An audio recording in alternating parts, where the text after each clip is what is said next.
tarde a todos e todos. Meu nome é Vitor Doiring, esse é o Carlos Liguori. Nós somos pesquisadores aqui do Grupo de Ensino, Pesquisa e Inovação. Nós somos encarregados especificamente da área de cidades inteligentes, né, da frente de cidades inteligentes do projeto Novo Mundo de Dados. Nós estamos aqui para compartilhar, como o professor Alexandre bem adiantou, compartilhar um pouco dos nossos resultados, um pouco da nossa experiência, enfim, e divulgar os nossos achados em relação a pesquisas que nós conduzimos. A nossa intenção não é pormenorizar os nossos resultados de pesquisa, não é adentrar muito a fundo no que a gente pesquisou, porque tudo isso que a gente vai falar aqui é uma versão resumida do que vocês conseguem encontrar no relatório. Aquele é o link para vocês baixarem no relatório, e vocês podem, quem quiser se aprofundar em cada um dos 3 estudos de caso, pode baixar o relatório e se debruçar nele. Nós elaboramos também um policy paper que vai ser disponibilizado, que acompanha o relatório, é derivado desse relatório, e a partir disso vocês podem se aprofundar nos estudos. Nossa intenção aqui é mais passar por cima mesmo. As 3 áreas o professor Alexandre já explicou para vocês quais seriam. Então, a gente vai começar aqui falando um pouco de cidades inteligentes. Uhum. Sim. Bom, quando nós introduzimos, né, o conceito de cidades inteligentes, a gente vai introduzir bem brevemente. Enfim, ele não é, para essa apresentação específica, ele não é central, nós nos pormenorizamos mais nisso no relatório, mas aqui eu gostaria de remeter para uma obra recente, que foi muito importante para o nosso marco teórico aqui, que é o trabalho do Michael Batty, que é chamado, que é o título provocativo, das Big Data Lead to Smart Cities, no qual ele constrói, enfim, ele tenta responder essa questão como um todo através de dados empíricos, mas ele parte de uma noção de cidades inteligentes que nós consideramos adequada, nós consideramos útil ao nosso trabalho. No caso, quando ele fala de cidades inteligentes, ele está falando, na verdade, de um cenário de convergência entre esses 3 fatores que estão demonstrados aí.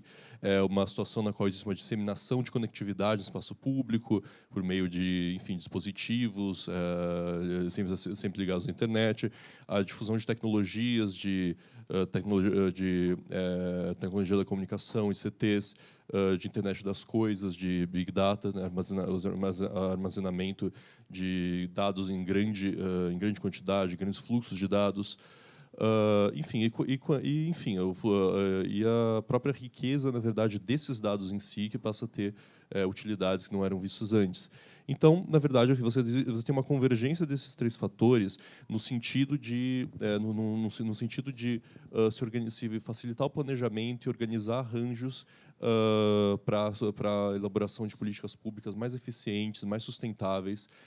Enfim, basicamente um cenário que desenha um novo tipo de cidade que nós passamos a ver, cidades que a gente passa a chamar de inteligentes. A ideia de que cidades passam a ser mais planejadas, mais facilmente organizadas, mais sustentáveis e, portanto, elas passam a ser mais inteligentes. O nosso objetivo não foi, em momento algum, a gente se debruçar sobre o conceito de cidade inteligente. Isso é um negócio que já foi debulhado bastante na literatura, tanto nacional quanto internacional. O nosso foi, bem que o professor Alexandre falou, a gente orientou essa pesquisa a partir de determinados estudos de caso. E a gente optou por escolher esses estudos de caso em 3 cidades que são consideradas, tanto por acadêmicos quanto por listas que nós encontramos em revistas, etc., cidades brasileiras que são consideradas cidades inteligentes, identificar dentro dessas cidades algumas iniciativas que também são consideradas de cidades inteligentes que não tivessem sido especificamente muito bem estudadas, assim, principalmente na literatura nacional. Então, a gente escolheu 3 municípios de tamanhos distintos: São Paulo, Porto Alegre e Campinas, os 3 com níveis de inovação tecnológica também com relação a políticas públicas distintos, e 3 programas diferentes: serviços de Wi-Fi público, regulação municipal, transporte privado individual de passageiros, estacionamento rotativo. O segundo estudo de caso, a gente teve que, infelizmente, abandonar essa pesquisa, porque a nossa ideia, há muitas pesquisas nacionais sobre esse tema excelentes, só que a nossa ideia era entrar em contato direto com as empresas desses aplicativos, né, por exemplo, Cabify, Uber, etc., e entender o fluxo de dados, a utilização dos dados a partir deles. Infelizmente, nenhuma das grandes empresas quis falar com a gente, o setor privado com medo da academia, isso não é uma coisa muito incomum. Então, nós resolvemos nos debruçar mais sobre o Wi-Fi público e o estacionamento rotativo. Uhum. Introduzindo brevemente, quando a gente fala aqui de Wi-Fi público, nós estamos falando basicamente de programas, iniciativas públicas, nas quais a prefeitura disponibiliza sinal de Wi-Fi para cidadãos tendo um objetivo de promover conectividade, inclusão digital, etc.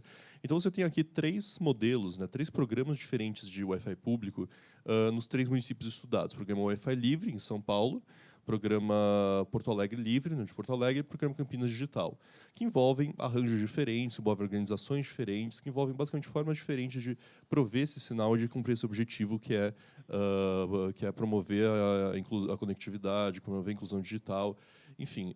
E o cerne que a gente escolheu para tratar disso especificamente, e eu acho que está presente em toda a frente Cidade Inteligente, é tratar das sinergias público-privadas, né, das relações público-privadas envolvidas na prestação desses serviços.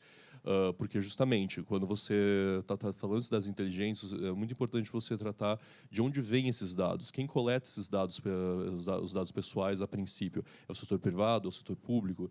A partir do momento que você consegue analisar isso, você consegue entender quem de alguma forma, precisa de quem e, mais ou menos, qual é o interesse público e o interesse privado envolvido nessa relação. Se o Estado tem acesso aos dados pessoais, por que ele deveria compartilhar com atores privados? Ele pode ter razões para querer. Da mesma forma, pode querer contratar autor privado para obter os dados para ele, porque isso é importante para elaborar políticas públicas. Então, a sinergia público-privada é muito importante nesse sentido. Bom, aqui nós temos, né, o caso do Wi-Fi Livre São Paulo, foi um dos casos mais ricos que a gente, na verdade, o caso mais rico de Wi-Fi público com o qual nós trabalhamos nessa pesquisa, principalmente que nós encontramos mais fontes de pesquisa mesmo. Nós tivemos mais fontes de pesquisa, conseguimos falar com mais gente, com mais atores envolvidos nessa iniciativa. E o que nós conseguimos levantar foi uma história muito fascinante sobre como esse programa surgiu, como ele foi construído e como ele evoluiu. Nós concluímos, ele tem uma fase de implementação, que é a partir de 2014, que envolve uma parceria dentro da administração pública, entre a administração pública direta e indireta. No caso, a Secretaria de Serviços, Secretaria Municipal de Serviços de São Paulo, e a Prodan, né, que é a empresa municipal responsável, perdão, empresa pública municipal responsável pelo tratamento de dados e, enfim, processamento de dados. Bom, na verdade, você teve essa parceria pública com planejamento centralizado na Coordenadoria de Conectividade e Convergência Digital, que hoje está na Secretaria Municipal de Inovação e Tecnologia, mas que ainda existe, e tendo em vista uma forma muito específica de prestar esse serviço, que envolve não se coleta dados de usuários, né, se coleta apenas registros de conexão. Enfim, isso na verdade é anteriormente à vigência do Marco Civil da Internet, né? A política foi elaborada, implementada antes do Marco Civil da Internet. Então, nesse momento, não se planejava coletar nem os registros de conexão. Registros de conexão passaram a ser coletados depois por uma forma de compliance ao Marco Civil da Internet, por conta da força do artigo 13. Então, nesse momento, houve uma opção política deliberada por não coletar dados, na verdade, pensando em se prevenir quanto a questões de privacidade. Basicamente, não existe um marco regulatório, nós não temos obrigações claras, então nós não vamos coletar porque não parece estar no nosso radar no momento. Nosso objetivo é promover inclusão digital, conectividade, então os dados são um não fator nesse momento. Na fase de expansão do programa, que ainda não entrou em vigor porque o edital ele foi impugnado por razões não relacionadas à proteção de dados, mas o edital ele foi impugnado no momento que essa fase está suspensa. Mas o edital em si da fase de expansão ele foi lançado no final de 2016 e já revelava uma mudança de postura muito relevante quanto aos dados, que é agora, ao invés de simplesmente não se coletar dados, a prefeitura planejava contratar parceiros privados e permitir que eles coletassem, por meio da imposição de cadastros aos usuários, dados como nome, e-mail, eventualmente outros dados, filiação, data de nascimento, para usá-los para publicidade digital. Na verdade, esse edital ele deixava muito abertas as possibilidades de construção de forma diferente de financiamento e remuneração dessas iniciativas. Mas, enfim, aqui já houve uma mudança de postura muito clara no sentido de impor regras de proteção de dados, mas permitir a exploração desse modelo, explorar os dados desse modelo e construir o financiamento e a própria organização desse modelo à base de exploração de dados. Então, houve essa mudança de postura.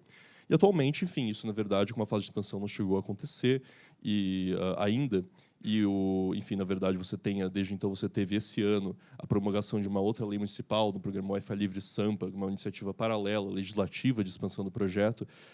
Hoje você, na verdade, o projeto de lei ele criava originalmente regras de proteção de dados que basicamente consolidariam em lei as regras, o modelo da fase de implementação, que envolvia simplesmente não usar dados. No caso, o prefeito João Dória vetou esses dispositivos do projeto de lei, tendo em mente justamente uma ideia de que o modelo de financiamento da fase de expansão exigiria necessariamente exploração de dados. Então, esse parece ser o futuro dessa iniciativa hoje. Por outro lado, você tem a rede de Porto Alegre Livre, que aqui envolveu, na verdade, uma forma alternativa, mas diferente do programa de São Paulo, mas também envolveu, de alguma forma, a construção de uma rede compartilhada entre atores públicos e privados para se abrir o sinal. Nesse caso, a diferença que você tem aqui é que, na verdade, a expansão do programa, embora ela envolva parcerias com estabelecimentos locais, ela não envolve exploração de dados necessariamente. Na verdade, existe uma omissão da política pública quanto ao uso de dados. Os parceiros privados, em geral, eles têm perfil local, são empresas pequenas, não são grandes redes, eles não têm um grande interesse, na verdade, a princípio, na coleta de dados. Nós não pudemos também conversar diretamente com eles, então nós não sabemos. O caso é que a exploração de dados não é um cerne do programa, mas, ao mesmo tempo, eles podem, se quiserem, coletar dados, impor cadastros, impor seus próprios termos de adesão, porque isso não é, seus próprios termos de uso aos usuários, e isso não é vedado também de nenhuma forma pelo programa. Então, existe existe aqui um programa que envolve uma parceria público-privada, mas que não enfrentou o desafio da forma como foi enfrentado no caso de São Paulo. E, finalmente, você tem a Rede Campinas Digital, que, paradoxalmente, ao mesmo tempo, eles exploraram isso a partir de uma iniciativa exclusivamente pública, né, até o momento, desde 2010, mas eles, a partir de 2015, passaram a impor cadastros, coletar dados cadastrais, segundo eles, como uma forma de compliance ao Marco Civil da Internet, para poder cumprir as obrigações relativas ao Marco Civil da Internet. O que eles fazem na prática, então, eles estão coletando, na verdade, um número grande de dados, muito mais dados do que eles precisariam coletar em tese por lei, mas esses dados não são usados de forma nenhuma no âmbito da iniciativa, não são usados para remunerar, não são concedidos a atores privados de forma nenhuma. Bom, hoje em dia, embora o poder público considere a possibilidade futura de criar um outro modelo de financiamento para uma parceria público-privada, isso está no horizonte, mas no momento eles não têm uma ideia muito clara de como fazer. Então, até o momento, isso também não foi enfrentado. Então, esse é o quadro geral dessas três políticas de Wi-Fi público. Você tem essa situação na qual São Paulo parece mais avançado nesse sentido, parece ter enfrentado desafios mais claros, entendido mais ou menos as consequências. Os outros programas parecem um pouco reticentes, parecem que têm interesse, sabem que dados são importantes, sabem que dados são relevantes para essa questão, mas ainda não enfrentaram esse desafio exatamente. A gente entende que, em parte, por conta da ausência de um marco regulatório, da ausência de regras do jogo, na verdade, para se compreender até onde eles podem ir, o que eles podem fazer, que dados eles podem coletar e como eles podem compartilhar. Com relação ao estacionamento rotativo, que a gente aqui em São Paulo conhece como Zona Azul, a gente tem nas 3 cidades também 3 modelos distintos e 3 níveis de implementação diferentes também. Aqui em São Paulo, o modelo optado foi os aplicativos de compra de cartões digitais e ativação online pelo celular mesmo. Em Porto Alegre e Campinas, o edital que está sendo contestado judicialmente prevê tanto a instalação, renovação de parquímetros eletrônicos, quanto a existência de um aplicativo também de compra de cartões digitais. E em Campinas, o último edital que eles soltaram, que foi no final de 2014 e início de 2015, previa apenas a instalação de parquímetros eletrônicos. Esse edital ele foi anulado e agora existe uma discussão lá na Prefeitura de Campinas relativa à adoção dos cartões digitais também. O caso de São Paulo, ele é o que nós nos debruçamos mais, assim, devido à própria complexidade dele. A CET, ela estabelece a relação com os aplicativos por meio de um edital de credenciamento. Então, ela oferece o edital, ela oferece os requisitos mínimos que se deve cumprir para poder ser um aplicativo que fornece esses cartões, e você, cumprindo esses requisitos, você pode oferecer a venda dos cartões para os usuários. Então, basicamente, se você é uma empresa se você é um aplicativo que quer fazer essa venda, você contato com a CT, você compra, se não me engano, 10 mil cartões digitais e você revende para o usuário. O usuário ele entra no seu aplicativo, ele ativa esse cartão e o aplicativo envia para o sistema da CT que esse cartão foi ativado. Quais são os dados que são necessários para que esse sistema funcione? São alguns dados cadastrais, como o CPF e a placa do carro, obviamente. Dados de pagamento, se for comprar, e dados do aparelho, o e-mail, que é tipo um RG do seu dispositivo eletrônico. Por que esses dados são obrigatórios? Bom, obviamente, a placa do carro para saber qual é o carro que está ativando. Desculpa, a data e hora também é obrigatório, porque dura 1 hora cada cartão. E o aparelho e-mail, ele é necessário, o número e-mail é necessário porque você só pode cadastrar 3 carros ao mesmo tempo dentro do determinado aplicativo, do determinado CPF. Por que isso? Para impedir que os flanelinhas, os antigos flanelinhas, que vendiam cartão ao dobro do preço quando você estacionava o carro, se tornem flanelinhas eletrônicos. Então, não pode ter uma única pessoa lá com o celular cadastrando para 600 carros. Então, ele limita no número de celular. Então, não importa o aplicativo que você usar, só pode 3 por aparelho.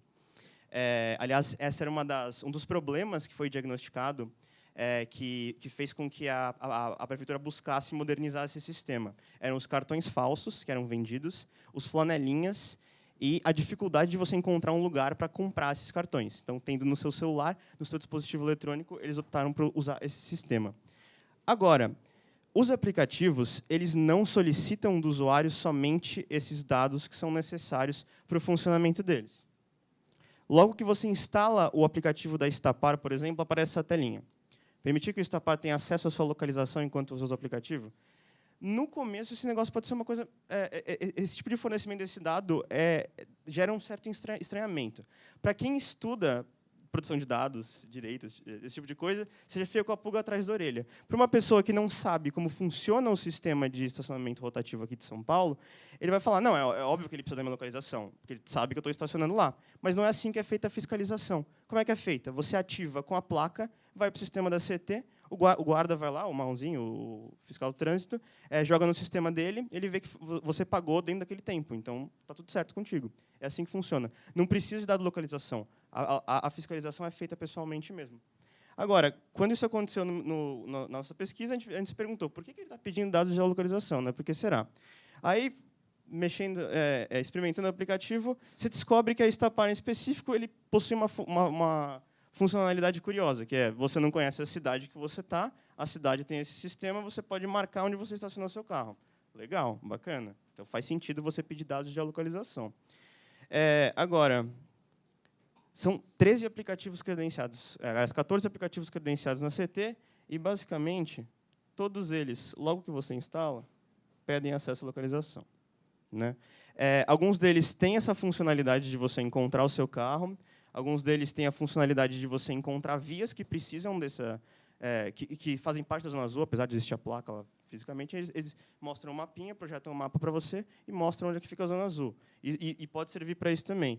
Agora, alguns a gente não conseguiu descobrir para que serve, para que eles utilizam esses dados de geolocalização. Nós entramos em contato com eles, alguns responderam, falaram, a gente vai implementar um mecanismo daqui a pouco, outros optaram por não responder. Voltando ao exemplo da Estapar, uma outra coisa curiosa que a gente não conseguiu descobrir muito bem, a gente entrou em contato com eles umas 4, 5 vezes, na verdade, e a gente não conseguiu entender muito bem se existe esse tipo de utilização, é que a Estapar, para além dos serviços de Zona Azul Digital, ela também permite com que você pague e encontre estacionamentos Estapar no serviço dela. E a Estapar, ela dá 10% de desconto se você fornece o número do seu seguro Porto Seguro Alto. Então, a gente tem um aspecto que gerou nossa curiosidade aqui, será que ela compartilha os dados de geolocalização com a Porto Seguro? Faria sentido, economicamente falando? Não faria? Não sei. Infelizmente, nós não obtivemos esse tipo de resposta. Mas é algo a se pensar, é algo a deixar a pulguinha atrás da orelha de vocês também. Bom, o edital da CET, o chamamento público para credenciamento do começo do ano passado, infelizmente, ele não trata diretamente da produção de dados dos usuários. Isso é um problema que a gente encontrou nele. Ele tem cláusulas específicas que tratam da segurança do sistema, em si como um todo, mas não fala, não limita os tipos de utilização que o aplicativo pode ter com relação a esses dados. Então, cabe aos próprios termos de uso de cada um dos aplicativos definir isso. Nós lemos os termos de uso de todos os aplicativos, porque essa é uma das funções da academia também, ler termo de uso, e a gente descobriu que alguns, eles falam explicitamente, nós não utilizamos seus dados para absolutamente nada que não seja, que não se relacione com o funcionamento do sistema. Alguns não deixam muito claro, muito bem, como é que funciona a utilização de dados por eles, e outros falam também claramente, e tudo bem, mais ou menos tudo bem, que utilizam seus dados para outras finalidades, como propaganda, publicidade comportamental e outro tipo de coisa. Algumas outras coisas, os aplicativos, eles não, nenhum dos termos de uso de nenhum dos aplicativos fornece para a gente, nos informa onde é que fica o servidor, onde os dados são armazenados, então a gente fica nessa dúvida se há transferência internacional de dados ou não. E vocês podem, dentro desse relatório que a gente elaborou, lá no final tem uma tabelona que a gente elaborou com isso, com relação à utilização dos dados, os dados são pedidos de cada um dos aplicativos. Não vou passar por isso, mas tipo, para vocês agora, mas vocês podem entrar e verificar isso. Só para finalizar, tem um dos aplicativos, ele é um aplicativo internacional que não tem termos de uso em português, nem política de face em português. É um aplicativo americano que não fornece esse tipo de informação em português, é uma coisa bastante curiosa, assim, porque a falta de um dispositivo específico no edital pode viabilizar, de certa forma, assim, não sei. A gente segue pesquisando. Com relação às zonas área azul digital de Porto Alegre, o sistema ainda não foi implementado. O edital foi contestado judicialmente por outras razões, que não proteção de dados dos usuários. Mas a ideia deles era estabelecer uma empresa única, tanto para instalar os parquímetros eletrônicos, quanto para fornecer esse aplicativo que eu estou falando para vocês. No edital também não tinha um elemento específico que limitasse a utilização de dados pelos aplicativos. Então, essa seria uma empresa única que teria acesso aos dados de todo mundo que quisesse usar. Também é uma coisa a se pensar. Com relação à Zona Azul Eletrônica de Campinas, eletrônica, não eletrônico, o edital ele foi anulado em 2015, porque ele não fornecia os elementos técnicos básicos para saber como é que a prefeitura intentava em colocar os parquímetros na cidade. E era para um edital novo sair esse ano. Era para sair em março, aí em março falaram que ia sair em maio falaram que ia sair em junho, e em junho a gente terminou a pesquisa. Então, eu não sei se o edital saiu, foi depois do escopo temporal da pesquisa. Então, bem rapidinho, assim, para não comer mais tempo dos nossos colegas que vão apresentar também, vamos falar bem rapidamente sobre os principais pontos que a gente diagnosticou com relação a uma possível lei geral de proteção de dados pessoais. Uhum. Não, primeiramente, você tem uma questão que é do próprio conceito de dados pessoais como da aplicação da lei. Quando a gente fala disso, a gente está falando sobre se dado pessoal é um dado que é identificado ou identificável. Isso é um ponto de divergência que existe entre alguns dos PLs hoje em tramitação no Congresso Nacional. Porque, justamente, quando você coloca dados identificáveis como dados pessoais, você já entende que uma série de fluxos de dados que não estariam, a princípio, dentro do escopo de proteção da lei, agora estão. Nesse caso, isso é muito importante. Por exemplo, CAGF Livre São Paulo tem regras de anonimização no edital de expansão de São Paulo, mas o fato de ter regras de anonimização não quer dizer que essa anonimização não possa ser revertida. Então, esses dados ainda dizem respeito a pessoas identificáveis, né? Embora não identificadas. Então, isso diz respeito à aplicação da lei. De outro lado, existe a falta de normas gerais sobre a possibilidade de uso de dados pelo poder público e do uso compartilhado com atores privados. É o que eu chamei de regras do jogo. Regras do jogo de até onde os atores privados podem ir, até onde o setor público pode elaborar políticas públicas a partir disso. Enfim, basicamente, hoje, como os elaboradores de políticas públicas não têm em mãos as regras claras sobre o que eles podem e não podem fazer, existe uma insegurança muito grande quanto à inovação nesse sentido, e não existe um incentivo, na verdade, a fazer iniciativas inovadoras. E, do outro lado, você tem normas gerais de transferência internacional de proteção de dados, de transferência internacional de dados pessoais, que diz mais respeito ao caso do estacionamento rotativo. No caso, enfim, os aplicativos eles não informam onde são os servidores deles, nós não temos muito como saber exatamente o quão relevante isso é nesse caso, mas a questão é, a falta de normas nesse sentido, às vezes, gera insegurança sobre se esses dados vão permanecer protegidos, vão permanecer sob o escopo de alguma lei de proteção, uma vez que eles saiam do país. Finalmente, enfim, você tem a questão de uma série de garantias de proteção de dados compartilhados com usuários com iniciativas de políticas públicas, que, enfim, hoje não existem de forma generalizada no direito brasileiro. Então, acaba cabendo a cada iniciativa, cada política pública, cada formulador de política pública, em cada caso específico, elaborar as regras de proteção de dados. Por isso que os editais são a principal fonte de pesquisa dessa frente. Na verdade, isso é uma consequência, um sintoma da falta que nós temos de uma lei geral para regular a proteção de dados. Bom, esses são os pontos principais que nós conseguimos extrair dessa frente de pesquisa. Com isso, bom, a gente pede desculpas por passar um pouco do tempo e encerra a nossa frente. Muito obrigado. Valeu, gente.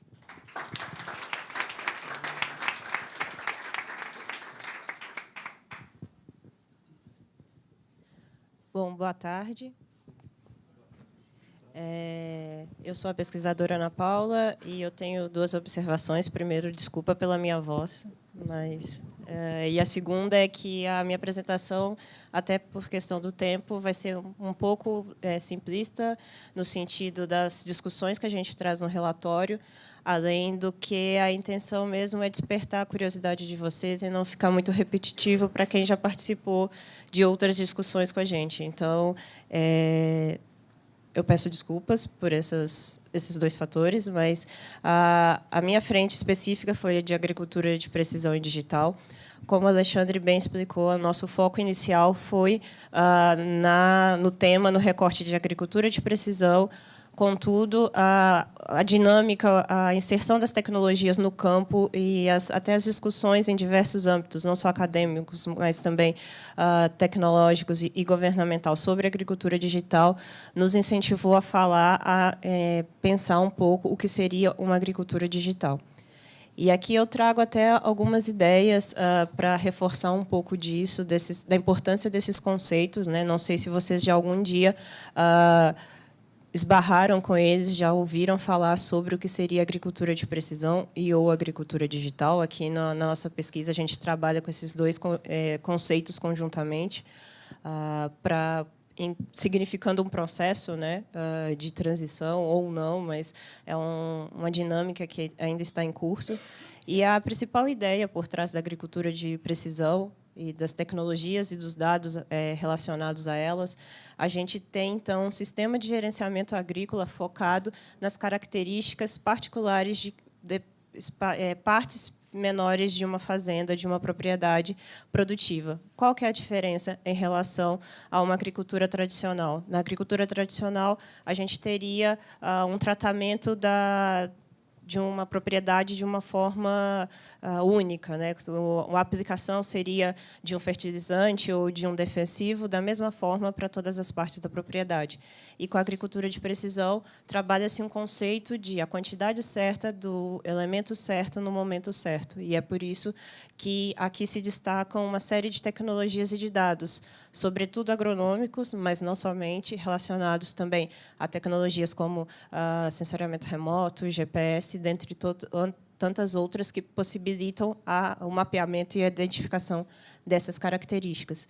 E, além disso, o que é importante? Atribui-se a essa nova forma de gerenciamento da propriedade uma condição especial para pensar novas formas de aumentar a eficiência e a produtividade do campo, tendo em vista uma série de desafios. E aqui a gente pensa em desafios não só econômicos de produtividade, mas também desafios de sustentabilidade, diminuindo a utilização de recursos hídricos ou de defensivos agrícolas que podem ou não contaminar determinadas áreas, pensando também o efeito, o crescimento da população mundial projetada e, consequentemente, de um consumo maior de alimentos, ao mesmo tempo que a gente tem outras incertezas relacionadas às mudanças climáticas. Então, todos esses elementos atuando junto constituem uma série de incertezas, de dificuldades, e muitos dos atores apostam nas tecnologias, sobretudo as digitais e as tecnologias de informação, para tirar um melhor proveito e potencializar a atividade agrícola.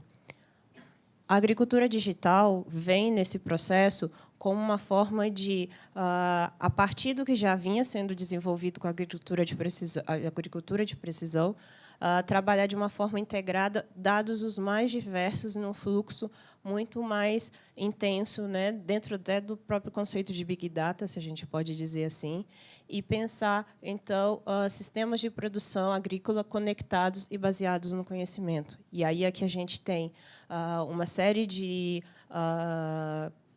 não só os sensores já estão na agricultura de precisão, mas aqui uma conexão muito maior com dispositivos em rede, sistemas na nuvem, dados de fontes de redes sociais, de mercados financeiros, tudo ao mesmo tempo baseados na internet, grande parte das vezes, né? E isso também tem alguns desafios que a gente vai ver mais para frente. Eu, especificamente, escolhi essa imagem para trabalhar esse conceito com vocês, porque essa ideia de agricultura digital, agricultura de precisão, cada vez mais digitalizada, ela está muito focada numa ideia de fazenda do futuro, de fazenda inteligente, e isso remete muito à ficção científica e a coisas que muitas vezes a gente vê em livros e em filmes, e já está acontecendo na realidade do campo, desde a coleta de dados do solo, do clima, das sementes, vinculadas com dados do proprietário, financeiros, mercado, tudo ao mesmo tempo, se a gente pode dizer, no mesmo pacote. É aí, então, que a gente dá destaque para um uso intensivo de tecnologias de dados nesse ambiente. E aqui a gente tenta destacar algumas, não são todas, né? A gente tem uma infinidade de tecnologias possíveis. E aí é só para alguns exemplos que chamam a atenção. Desde os drones, tecnologias para trabalhar com a variedade do campo, quando a gente estava falando da agricultura de precisão, sensoriamento remoto, GPS, sistemas automatizados no maquinário agrícola. E aí a gente pode falar também inteligência artificial, algoritmos, robótica, enfim. Não existe uma fronteira aí, cada vez mais essas tecnologias elas também têm sido incorporadas e têm tido uma finalidade dentro da atividade agrícola. E essa utilidade ela acontece em diferentes etapas, né?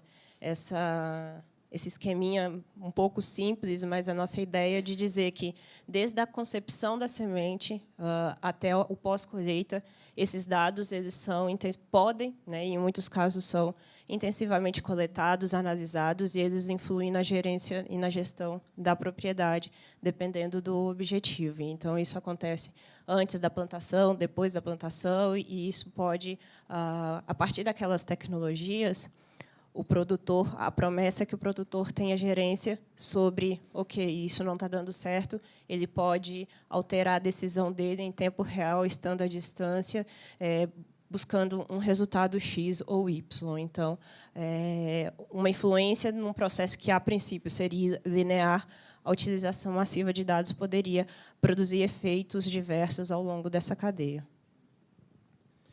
Na pesquisa, dentro dos nossos estudos de caso, eu não destaquei aqui, mas vale dizer, a gente, especialmente para a agricultura, a gente buscou conversar com atores dos mais diversos setores, academia, grandes empresas, startups, representantes de associações, enfim, a gente procurou conversar com a maior quantidade de atores possíveis, atuantes, né, no país, com esse tipo de atividade.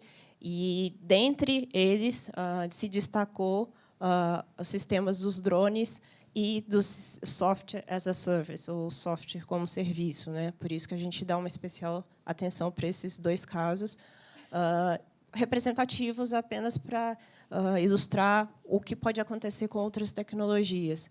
E aí a gente consegue pensar um pouco quais dados são coletados, quais usos são feitos, que implicações esses dados podem ter para a gestão da propriedade, mas não somente, e também em termos de proteção, tanto proteção da atividade econômica, mas também do indivíduo que está vinculado a ela. Então, no relatório, a gente traz um pouco desses dados. Só para ficar claro, não sei se vocês têm conhecimento, mas no caso dos drones, os drones são bastante mencionados e utilizados para não só mapeamento de terreno, reconhecimento, geração de imagens, dependendo da condição hídrica, saúde das plantas, mas também, em alguns casos, são mencionados para pulverização, enfim, como eles seriam os olhos do produtor na propriedade. Então, o destaque para os drones é muito grande e o Brasil tem se destacado até mundialmente em relação à cadeia de drones com foco na agricultura. E os sistemas de gestão e de decisão, eles focam muito na integração de dados mais diversos, buscando orientar, sugerir decisões para o agricultor, principalmente sugestões agronômicas, mas não exclusivamente, de forma a gerar, alguns dizem insights, outros ideias, uma medida preditiva, prescritiva, enfim, atuando, tentando antecipar problemas e ajudar o produtor nessa gestão. E, a partir disso, o que a gente tem? Uma grande integração de dados os mais diversos, né? Então, como eu disse, desde dados da propriedade, como dados de estações climáticas, enfim, a gente vai ver isso mais para frente. E, para fazer essa pesquisa, então, eu usei particularmente esse modelo de negócios vinculados por dados, né, baseados em dados. Não sei se ficou claro para vocês aí, se a letra está muito pequena, mas no relatório a gente tem isso bem nítido, que são algumas perguntas que marcam esse modelo de negócio e que basearam a nossa pesquisa, algumas categorias que a gente explorou. Eu não vou aqui entrar nas questões, mas vocês vão entendê-las melhor, de forma melhor nesse quadro. Nesse quadro, a gente tem, a partir das entrevistas, tá? Isso aqui foi baseado nesse modelo, mas com base nas nossas, eu acho que 20 entrevistas. Não, a gente teve um recorte de 22 convites e 17, 18 entrevistas. E que tipos de dados e que tipo de tecnologias têm sido adotadas no campo. Então, aqui a gente pode considerar como um retrato, pode ser pequeno, mas interessante e importante a ser considerado. Tipos de dados utilizados, desde atributos físico-químicos do solo, as características da cultura, indicadores de produtividade, dados de maquinário, além de dados climáticos, os mais diversos. E esses dados seriam gerados internamente no ambiente da propriedade. Ao mesmo tempo, existe uma série de dados externos agregados nesses sistemas. Então, a gente está falando dados de bases de dados as mais diversas, tipo do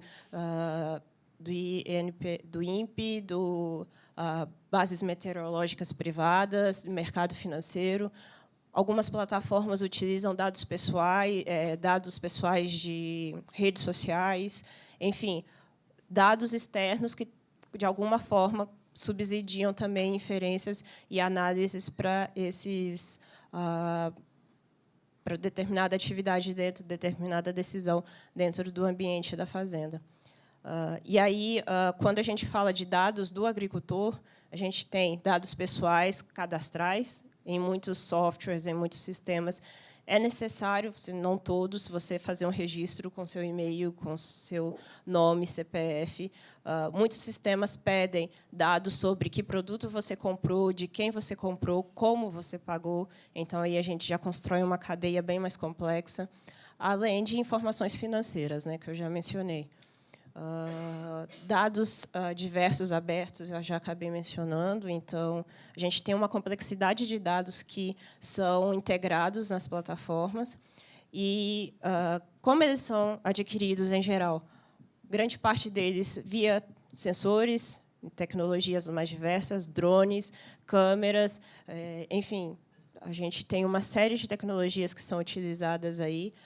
E eles são processados a partir de algoritmos e modelos matemáticos desenvolvidos especificamente para essa função. Então, é importante a gente dizer que esse mercado, né, esse setor em específico, ele é muito marcado por empreendedorismo. não só as grandes empresas estão focadas, né, na atividade da agricultura de precisão digital, mas startups, as mais diversas, focadas no pequeno produtor ou focadas em um nicho específico, seja hídrico, seja de fertilizantes, é um espaço promissor para esse pessoal.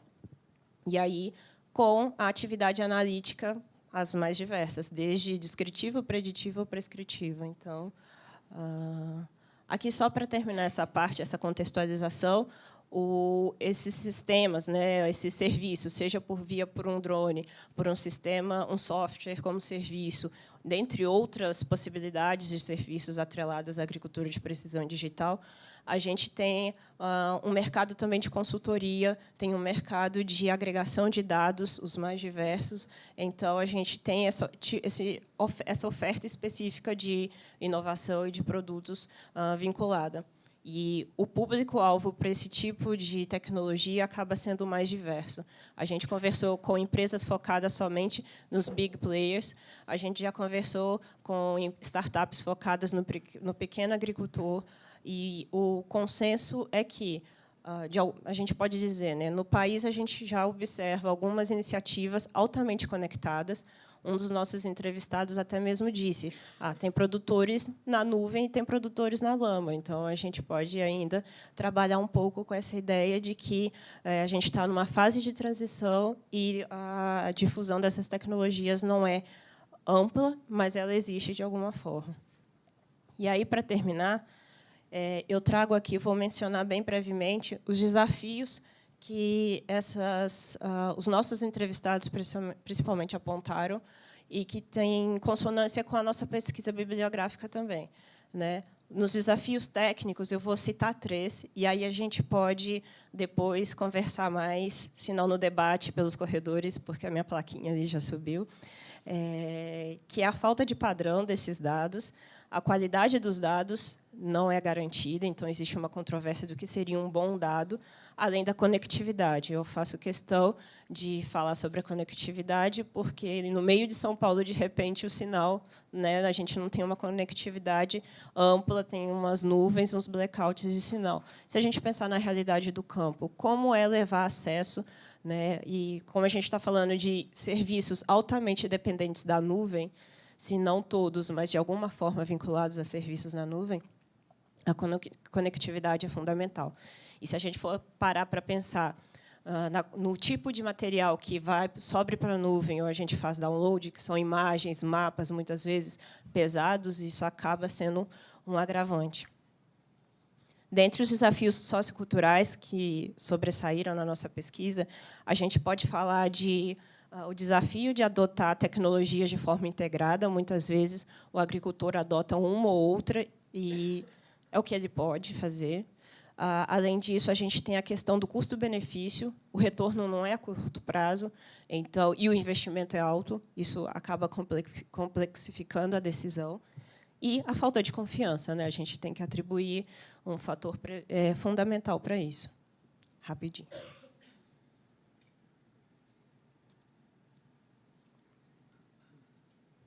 Por fim, dentre os desafios jurídicos, né, para terminar, eu acho importante um pouco do que o Carlos e o Vitor eles falaram anteriormente. A questão de definição do que é um dado pessoal impacta bastante e se torna um desafio jurídico, essa definição, para pensar, porque muitas vezes as pessoas perguntavam, mas o que a agricultura tem a ver com uma Lei Geral de Proteção de Dados? E o que a gente pôde ver com esses dados é que tem tudo a ver, não só dados diretamente identificáveis, mas dados que podem levar à identificação de uma propriedade. E isso a gente não precisa fazer uma grande conexão de fatores, né? Dependendo de determinada categoria, de determinada produtividade, de determinada condição de uma característica de uma propriedade, a gente acaba restringindo o número de possibilidades de chegar a um agricultor. E isso leva à discussão sobre riscos para esses agricultores, não só em termos de atividade econômica, mas também pessoais, individuais, no sentido de, e se os meus dados caem na mão de pessoas não autorizadas? E aí a gente pode falar um receio, uma discussão importante sobre criação de perfis, a gente pode falar sobre discriminação de crédito bancário, E isso seja para produção, para maquinário, não importa. Além da gente pensar quem é dono desses dados, né? Em alguns casos, algumas discussões remetem a quem é proprietário da terra é, entre aspas, proprietário do dado, em que circunstância isso vale e isso não se aplica. Também tem a relação, né, dos ativos. Para um agricultor, é diferente a monetização e a relação com o bem que é extraído ali do campo, uma safra propriamente dita, e o valor atribuído ao dado sobre a sua safra, por exemplo, e ambos são estratégicos para a sua atividade. Além disso, para finalizar, eu só queria deixar uma preocupação sobre a questão do armazenamento desses dados em servidores internacionais, e aí a gente remete à transferência internacional de informações. E, pensando na agricultura, como ela é importante para o país, não só economicamente, mas politicamente, o país é referência mundial nesse setor, alguns atores, inclusive, destacaram a importância de se pensar isso, porque informações de cunho estratégico e de soberania nacional, de alguma forma, acabam ficando sensibilizados quando a gente transfere todas as informações sobre a nossa atividade agrícola para o exterior. É isso, a gente vai se falando.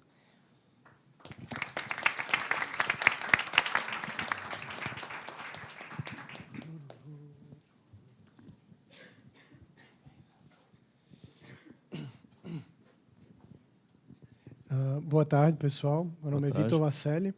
Eu sou o Vitor Ido, Isso. mais outro Vitor.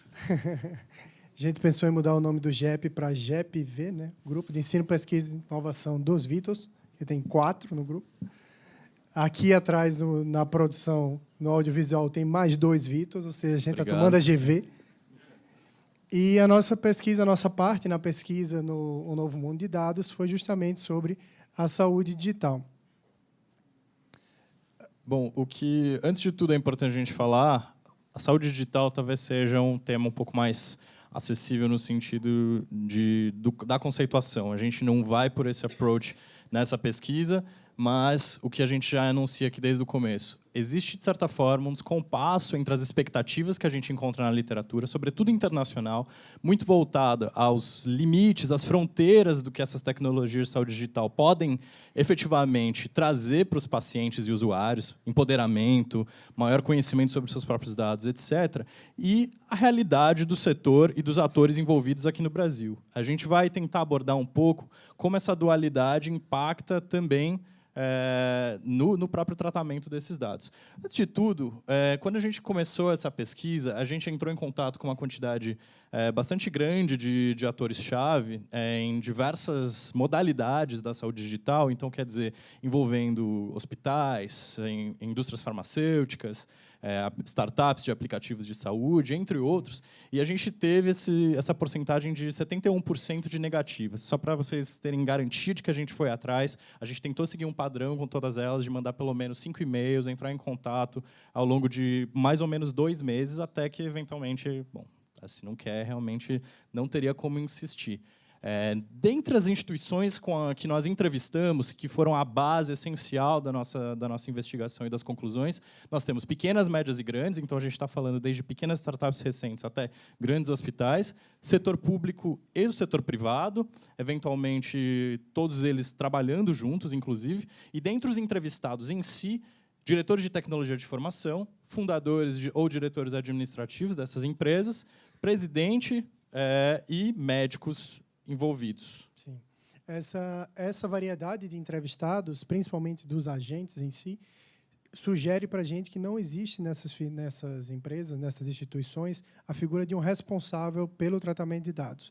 Então, a gente não tinha um agente único que soubesse explicar para a gente todo o fluxo de dados que estava acontecendo dentro da instituição. Todo mundo sabia um pedaço. Então, se a gente conseguia chegar à empresa pelo responsável de TI, ele explicava como funcionava de uma forma. Se a gente chegava no hospital pelo médico, ele trazia toda a parte da medicina e não tanto a questão do TI. Então, a gente teve essa abordagem diferente pelos entrevistados, cada um trazendo uma vivência diferente. Tentamos padronizar isso, mas nem sempre foi possível. Só nesse sentido, um último comentário, talvez seja importante pensar o quanto, em si, já temos algumas conclusões possíveis, e uma das interpretações é justamente de que se trata de um setor marcado por algumas incertezas quanto ao uso e que, portanto, existe uma restrição mais ou menos grande a fornecer esse tipo de informação para pesquisadores ou para quem quer que seja. E até foi interessante a agricultura ter sido apresentado antes da gente, porque é exatamente o oposto durante a pesquisa.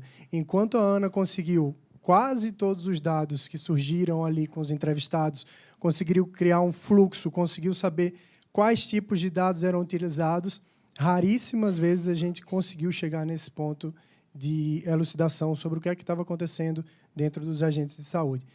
E, como o Ido falou, nós tentamos, de diversas formas, de diversas maneiras, entrar em contato mais aprofundado com esses entrevistados.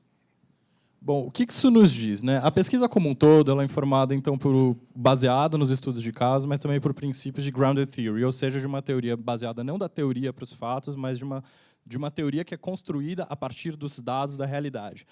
Dentro dessa metodologia, e a gente, no caso específico da saúde, tentou levar até o seu máximo, existe a possibilidade, na verdade ela é baseada na reconfiguração de algumas categorias. Então, a partir da literatura internacional e nacional que a gente tinha abordado, como eu mencionei, a gente começou com 3 principais categorias. Usuários, ou seja, seriam os atores que estivessem mais próximos por exemplo, aplicativos, startups, etc., ou equipamentos voltados para usuários, a categoria de hospitais e exames e testes clínicos.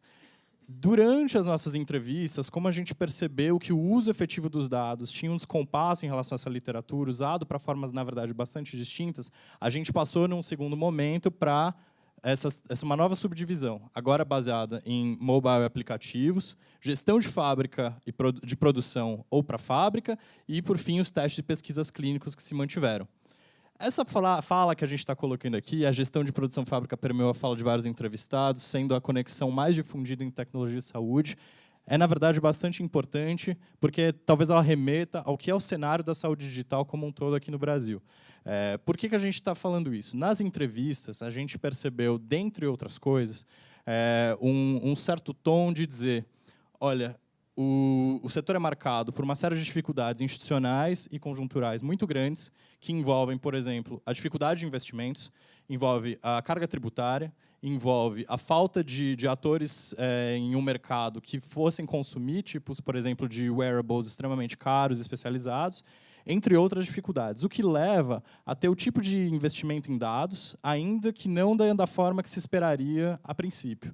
Em outras palavras, como, por exemplo, para digitalizar processos de produção, para tornar os processos de fábrica mais eficientes ou entender melhor. Mas isso não seria, então, uma particularidade da saúde digital, senão algo um pouco mais amplo. Então, acho que um pouco dessa reconfiguração também é um dado importante do jeito que a gente fez a pesquisa e para o que a gente vai apresentar logo em seguida. Essa ideia de que, então, quando a gente trata dos dispositivos específicos de uma Lei Geral de Proteção de Dados vinculado à saúde, essa falta digamos, de aplicação ou de dinâmica cotidiana da parte dos atores também impacta na percepção que eles têm. Vamos explicar isso um pouco melhor. Isso. E, a princípio, essa questão dos usuários, que era o grande boom que surgia dos textos e da literatura que a gente conseguiu levantar a princípio, que é o quê? Que é o próprio paciente analisando esses dados, recebendo esses dados no aplicativo, por wearables, como o Ido falou, a questão, um Fitbit, por exemplo, ou outros produtos. No Brasil, ele não é tão grande quanto no exterior. E, a princípio, as iniciativas que a gente coletou, que eram nesse sentido, elas não prosperaram. E as outras que prosperaram eram realmente muito mais próximas de tratamentos de saúde. Então, a gente chegou em empresas de mobile e de aplicativos que analisam doenças crônicas. Então, tem um quesito médico efetivo ali que é muito mais avançado do que monitoramento de cardíaco esportivo para mero acompanhamento pessoal ali. Passa por um profissional ou vai de um médico, esse médico recebe esses dados, analisa e devolve para o paciente. Bom, o que a gente pode dizer, então, não é um ceticismo de dizer que a saúde digital não existe no Brasil. Efetivamente, são várias as iniciativas, algumas delas, de fato, tiveram sua dificuldade, mas a gente está tentando colocar, então, o debate da Lei Geral de Proteção de Dados, nesse caso específico, também o cenário mais amplo da saúde digital, que implica, portanto, as dificuldades de investimento, as próprias dinâmicas do setor, a própria regulação específica que também existe na área de saúde. Um dos pontos, e daí fica um pouco mais interessante para a gente, é o quanto, em termos de fluxo de dados, por mais que a gente não tenha conseguido desenhá-lo exatamente da parte de alguns autores, mas certamente ele é muito complexo e ele vai em vários sentidos. Isso quer dizer que, ao mesmo tempo, um dado vai passar por um aplicativo, vai provavelmente chegar em um hospital, ao mesmo tempo esse hospital está dentro de uma série de iniciativas de pesquisa vinculada a, por exemplo, um instituto público de pesquisa, de forma que essa transição e esse dado circula e tem uma vida social, na verdade, bastante difusa entre atores os mais diversos possíveis. E dentro de cada uma dessas instituições, o que também fica muito claro é que isso passa na mão de muita gente, para falar de uma forma bem direta. Ou seja, não só do médico, não só dos enfermeiros e enfermeiras, mas também do profissional do TI, de qualquer pessoa que vai ter acesso. E isso começa a nos trazer e suscitar questões em termos de proteção de dados. Especialmente porque, na perspectiva de todos os atores com os quais nós tivemos contato e entrevistamos, o setor já é altamente regulado. Essa afirmação está plenamente correta. De fato, saúde é muito regulada em termos de privacidade, em testes clínicos particularmente.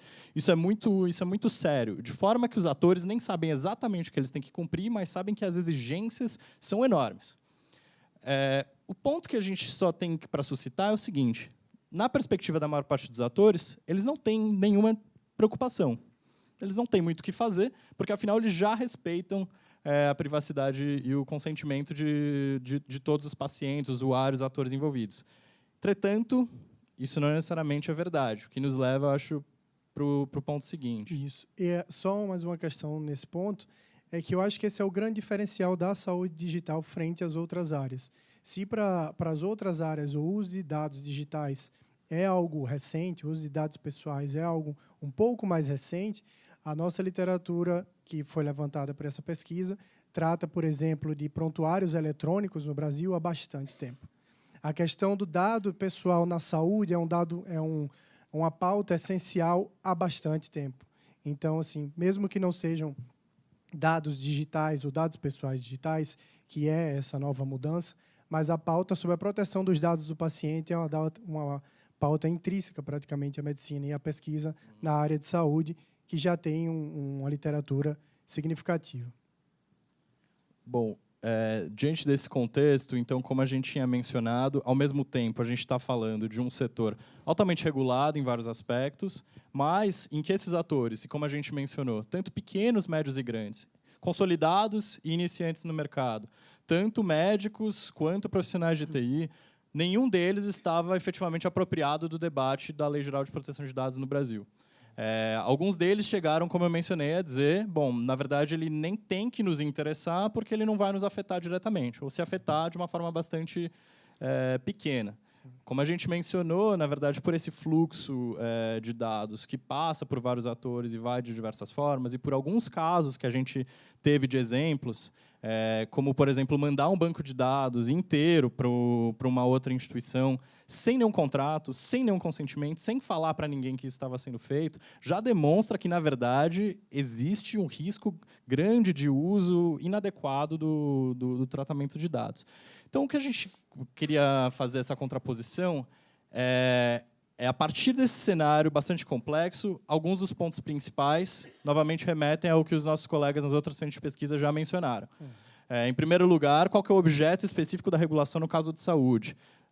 Acontece que tanto no dados pessoais, o conceito de dados pessoais, o conceito de dado anônimo ou anonimizável, e os dados sensíveis, para a saúde, bom, a questão é que provavelmente todos eles serão sensíveis, por definição.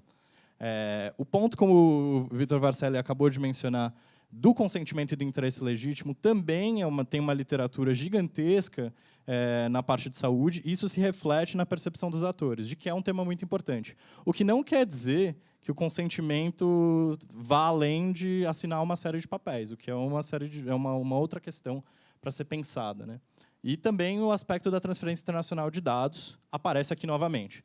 Neste caso, com uma quantidade enorme de dados sensíveis que são coletados de todos esses pacientes e usuários, salvo uma iniciativa que foi entrevistada, que fez uma escolha por criar um servidor nacional, os demais estão todos na nuvem, o que pode significar potencialmente, pelo menos, essa transferência internacional. Isso. Só um posicionamento geral que a gente viu nos 3 PLs, principalmente, que existe uma regulação, existe uma previsão nos PLs sobre a área de saúde. Então, é uma das poucas áreas que está expressa ali nos PLs. Então, por exemplo, tutela de saúde ou o interesse legítimo, que podem englobar a área de saúde também. Então, existe uma compreensão de que a área de saúde é uma área complexa. Por exemplo, a gente não vê no PL, nas partes de consentimento, algo escrito agricultura digital, mas a gente vê saúde lá, sobre a tutela de saúde, sobre a tutela física do indivíduo. Uma outra questão, a abordagem por meio de regimes especiais, como a gente acabou de falar, tutela de saúde, proteção à vida, interesse legítimo, elas são interessantes para respeitar essa complexidade da área, mas, ao mesmo tempo, colocam essa área no regime de exceção. Então, o 5276 ele fala, mesmo que seja uma exceção ao consentimento, tem que respeitar toda os princípios e as diretrizes daquele PL. Mas os outros não necessariamente trazem expressamente essa indicação. E esse afastamento gerou, né, essa questão do regime de exceção, por exemplo, trouxe para a gente uma consequência que os próprios autores chegaram, que é de você tem um conhecimento daquela área, né, eles têm um conhecimento do debate, mas não fazem parte do debate. Então, o debate está acontecendo e a maioria dos atores chegam e dizem a gente sabe que dado é importante, tem uma regulação específica do setor, mas a gente não participa diretamente desse debate. Esse provavelmente vai ser mais impactado por uma regulação posterior específica para a área de saúde. Quer falar? Bom, acho que a questão, pode passar para o próximo, é que, então, essa regulação na casa de saúde certamente não será neutra. Ou ela vai inibir muito a atuação no setor, ou ela, em tese, poderia criar incentivos. De dificuldades, como nós denunciamos, já são várias. Dentre os atores que nós conversamos, foi explícito, como alternativa àqueles que disseram não temos que nos preocupar com isso, daí, no caso, especialmente das empresas nascentes e de pequenos atores, a ideia de que, bom, é algo, um buraco negro, eu realmente não sei exatamente se eu poderia entrar. Ou seja, de certa forma, o empreendedorismo nesse setor ele é prejudicado pela ausência de diretrizes claras.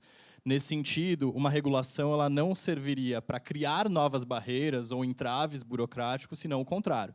Se não propiciar as diretrizes pelas quais esses atores na área de saúde, tratando de um tema tão complexo, que diz respeito a discussões sociais que são tão grandes e tão polêmicas, os termos pelos quais eles poderiam efetivamente atuar. Dentro desse quadro, comparando os principais 3 projetos de lei que estão em jogo, nós consideramos, então, fazendo esse balanço geral, cenário da saúde digital, ou seja, aspectos sociais, econômicos, políticos do país, e das dificuldades específicas do tratamento de dados, pelo que nós identificamos, o PL o 5276 como mais adequado. No sentido de que ele consegue criar uma proposta que consiga alguma convergência com a regulação e a autorregulação específica do setor, ou seja, tanto normas da Anvisa, por exemplo, do Conselho Federal de Medicina, quanto próprias diretrizes sobre como um contrato, um termo de consentimento tem que ser feito, são práticas comuns no setor, quanto com uma posterior regulação específica que venha do próprio regime de proteção geral de dados no Brasil. Isso porque ela cria uma agência, essa estrutura que permita... E daí esse é um ponto talvez central da nossa investigação. Tão importante quanto a delimitação da proteção dos dados, neste caso, é a criação de uma cultura efetiva de dados no setor. Talvez não só nesse setor, como em todos os outros. Esse é um papel absolutamente importante, tendo em vista que atores tão díspares, pequenos e grandes, consolidados ou não, estão bastante distanciados do debate, mas estão muito interessados. todos eles, uma vez abordados por esse tema, querem e têm interesse em saber um pouco mais, pelo menos, na amostra que nós coletamos. Exato. E, por fim, só a questão do regime de exceções ao consentimento, não do regime de exceção à regulação, mas específico do consentimento, com questões como tutela de saúde, proteção à vida e interesse legítimo, que são conceitos que vão ser debatidos posteriormente, né, e podem trazer uma nova insegurança para essa área, para a atuação desses agentes de saúde. Por exemplo, ali no momento que você tem uma sala de cirurgia, alguma questão nesse sentido, de como é que você vai abordar, você pode tratar aquele dado ou não, e você vai ter que aprofundar esse debate para chegar em quais são as limitações práticas desse conceito na área de saúde digital. Em outras palavras, a dificuldade é um pouco menos, nesse caso específico, da conceituação, do que está dentro das hipóteses, mas de como, efetivamente, você tem como garantir o consentimento ou garantir o respeito a dados sensíveis. Aqui só os participantes da pesquisa, né, o encerramento, no caso, o Alexandre, eu e o Vitorino em saúde, a Ana, o Carlos e o Dites. Legal.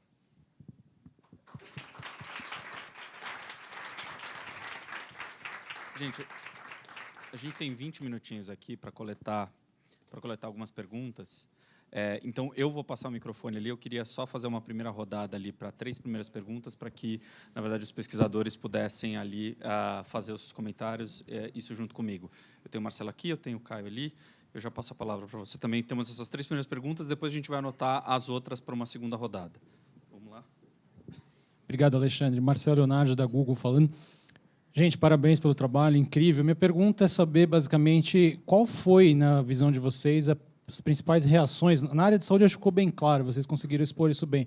Mas, principalmente nas outras áreas, quais foram as reações dos entrevistados ao serem abordados sobre o que um projeto de lei, o que os projetos pretendem instituir? Porque, nas nossas conversas com o setor privado, dá a impressão que o pessoal está passando pelos 5 estágios da perda, sabe? Alguns começam negando, não, isso não vai existir. Outros vão para aquela lógica do tipo, não é possível, mais um entrave, mais uma regulação, mais uma dor de cabeça. A gente está começando a trazer alguns atores para a negociação, mas estamos longe da aceitação. Então, eu queria ouvir, saber se a experiência de vocês com os entrevistados foi parecida, se tinha gente que sabia do tema, mas está tentando escapar do enquadramento, ou achando que não faria diferença, ou se está, de fato, adotando uma postura até hostil, contrária à ideia de uma normativa dessa no Brasil.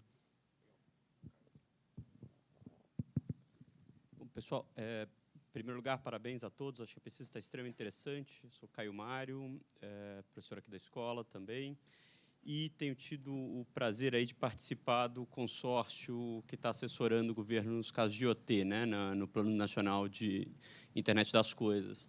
E acho que esse trabalho tem incrível sinergia com o trabalho que a gente está fazendo no caso de IoT. A gente está, inclusive, agora aprofundando exatamente esses 3 ambientes. Então, o ambiente de cidades inteligentes, o ambiente de saúde e o ambiente de agricultura. Acho que esses são os ambientes que a gente está olhando como ambientes onde o Brasil pode ter um protagonismo nessas discussões, aí muito mais olhando também de uma perspectiva de política industrial e de foco em competitividade.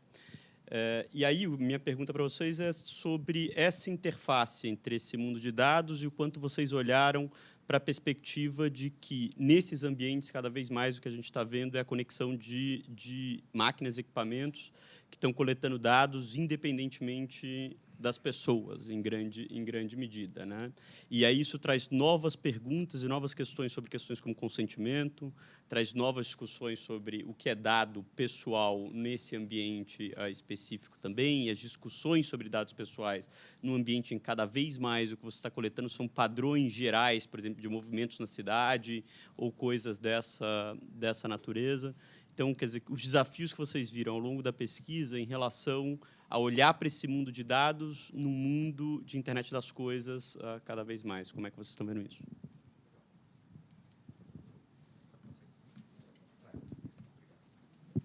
Bom, boa tarde. Meu nome é Isabela. Eu sou advogada da SP Parcerias, que é responsável pela estruturação dos projetos de construção em PPP aqui do município. E muito parabéns pela pesquisa, é muito útil para nós também. E a pergunta que eu gostaria de fazer é, diante desse tema aqui, ele tem impacto em políticas públicas, mas ele está além de políticas públicas. Muitos dos casos que vocês apresentaram dizem respeito a empresas que coletam dados, independente do Estado, né? Enfim, não tem uma relação de regulação ainda estabelecida. nem mesmo de regulação e nem mesmo contratual com o Estado. Como se faz, qual é o caminho dos contratos administrativos nisso? Então, o Vitor e o Carlos, eles indicaram os casos que envolviam, de fato, uma contratação, de alguma forma, e identificaram eventuais falhas nesses contratos. Mas qual é o papel do contrato nesse momento em que a gente não tem uma lei estabelecida sobre proteção de dados? Essa é a minha pergunta para vocês.